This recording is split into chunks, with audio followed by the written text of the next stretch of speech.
Welcome back. We are live here in New Orleans getting ready for Championship Monday, just hours away from kickoff inside of the Superdome. LSU taking on Clemson for the national championship, the college football playoff national championship.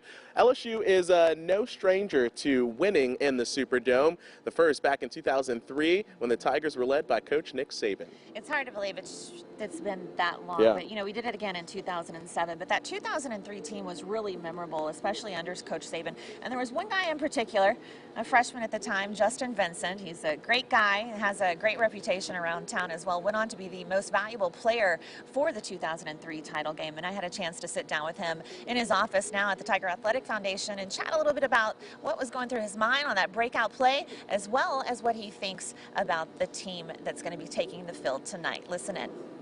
We're here right now with LSU, former LSU running back Justin Vincent, who was also the most valuable player in the 2003 BCS National Championship game. Let's just jump right in. Take us back to that moment when that opening play occurred and you got the ball and you ran nearly 70 yards. The crowd's going wild.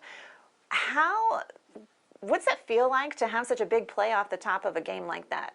Oh, it's pretty surreal because you don't know the magnitude of it actually at that time. And then, you know, for me working here at LSU, I see pictures of that game all the time, you know, around the buildings and athletic buildings. And it meant so much to the state and to people of Louisiana and obviously the school to have such a win like that again on a prominent stage against a great foe and in front of a lot of people. You know, obviously, you know, I expected to score. I got caught, but you know, that's just nature of the beast sometimes, and you can't win them all. But you know, after that run, I just figured, you know, if we did things what we were supposed to do, we're going to win that ball game.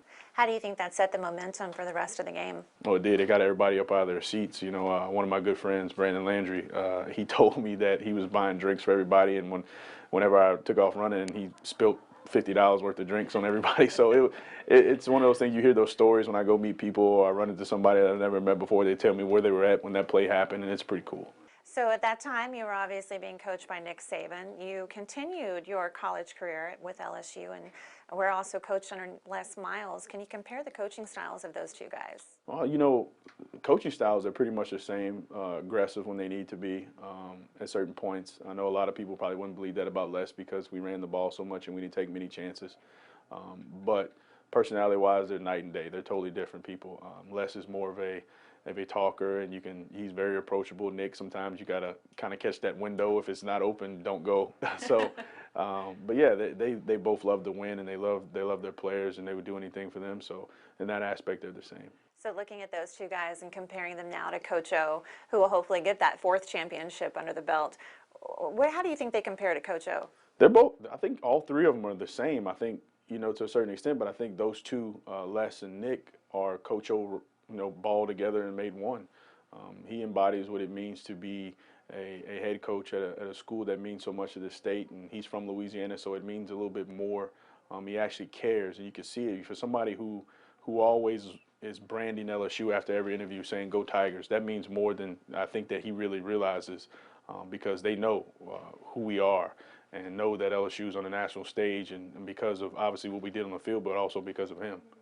So Joe Burrow, obviously a really big story this year. What do you think makes him such a special guy, both on and off the field? He's a hard worker. You know, he's very humble. He's very quiet. I can tell you that much.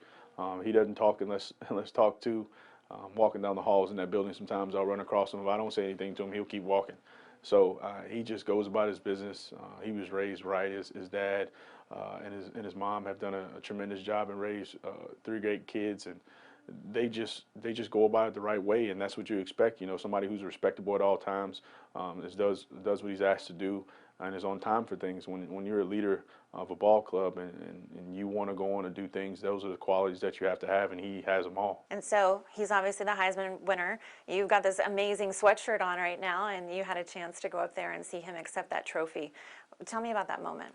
It was pretty cool. You know, I got to see a lot of legends in the game of football. And just to have a bunch of LSU people there as well who bought tickets to go to the gala. Obviously, I didn't know the Heisman Trophy ceremony is actually invite only. So you're either invited to come or you just can go to the gala. But just to see those folks there and get to rub elbows with them. I got to take a picture with Christina Yamaguchi. She was a keynote speaker. So that was pretty cool. But just to see those people and bring that trophy back home, and it meant so much to LSU. And I definitely know it means a lot to him. Somebody who's worked so hard, done things the right way, wasn't able to play at Ohio State because of injury. I think he was up for the starting job, got hurt, and then the other guy took the spot. And he made a decision after he graduated. Hey, I'm gonna go somewhere where I can go showcase my talents. And us bringing in Joe Brady, it played into his hand because that's what he ran in high school. That's the offense that he ran at Ohio State. And then we come implement it here, where people down here were chomping at the bits for so many years for us to throw the ball and stop being a run-based team. It just all fell in line, and the stars were aligned. It was perfect.